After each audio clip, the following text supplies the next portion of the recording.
RFK Jr. recently made some outrageous comments in what seems to be his last-ditch effort in a desperate attempt to just get some sort of a consistent voter base, where he tried to label Biden as far worse for democracy than the man who orchestrated January 6th, only further highlighting his break from the left and how far removed he is from being a Democrat or even moderate center-left. At this point, I would consider him center-right, and he went on Chris Cuomo's show on News Nation to walk back these statements already, because the walk back never gets as much attention as the claim, so it's already served its purpose, and obviously it's not a position he can defend. So I want to look at this backwards, and let's watch him first attempt to say, "I never said this, that wasn't my position," and then we'll watch the original clip. What I said was that I can make this argument, and I didn't say definitively whether I believed one or the other was more dangerous than democracy. I did say that I don't believe either of them are going to destroy democracy. Both sides are telling us the other guy is the end of the republic, but they're both lame duck presidents. They're going to be in there 4 years. Their political opponents are going to be announced 2 years later. There'll be a new Congress in 2 years later, and we have strong institutions in our country. We have judiciary, we have the press to some extent, we've got Congress, and you have the military. You've got a lot of institutions that are bulwarks against a tyrant coming in and taking over democracy. So I don't think that's going to happen. This always seems to be his cop-out. It's, oh, well, I didn't make a definitive statement. I didn't say it for sure, but it's about the narrative that you use your platform to create. Not saying things definitively is what all politicians do, so they can cop out when called out. And RFK Jr. is trying to do this whole third-party shtick, like, I'm not like other politicians. I'm not like these corporate, brainwashed Washington career politicians.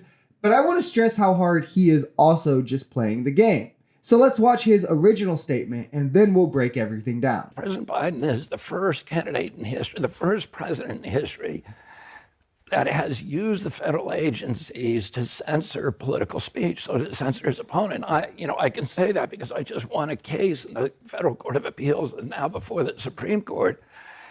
It shows that he started censoring not just me. 37 hours after he took the oath of office, he was censoring me. No president in the country has ever done that. The greatest threat to democracy is not somebody who questions election returns, but a president of the United States who used the power of his office to force the social media companies, Facebook, Instagram, Twitter, to open a portal and give access to that portal to the FBI. First president in history to use his power over the Secret Service to deny Secret Service protection to one of his political opponents. Okay, so when he says political opponent here, Kennedy is talking about himself in a case from 2021 when he wasn't a political opponent to Joe Biden. He declared his campaign 2 years after this incident, so that's lie number one. Lie number two is a lie by omission because he purposely didn't mention what was censored or go into any detail because, drumroll please, it was COVID anti-vax nonsense,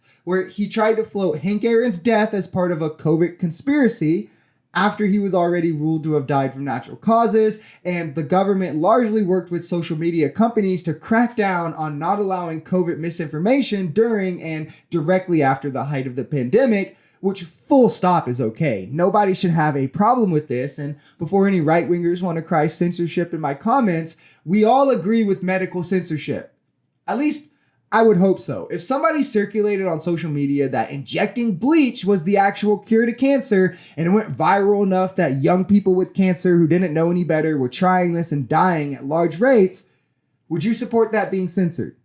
Okay, well, following COVID misinformation can be just as dangerous, especially for like diabetics, old people, people who are obese, who are more at risk to actually be harmed by this virus. And he is still allowed to post these things. But when health comes into play, there should be some sort of a red line that is drawn where people aren't at mass levels pushing you to ignore the advice of medical professionals and doctors.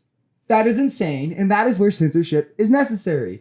And beyond that, the case he's talking about is pending. Like I said, he can still post all of this nonsense if he wants. He even held a round table over it, highlighting other people's platforms who pushed that it was made in a lab in Wutan. It's targeted by Ashkenazi Jews. These are the kind of messages that he uses his platforms to push. And in which way has that been censored?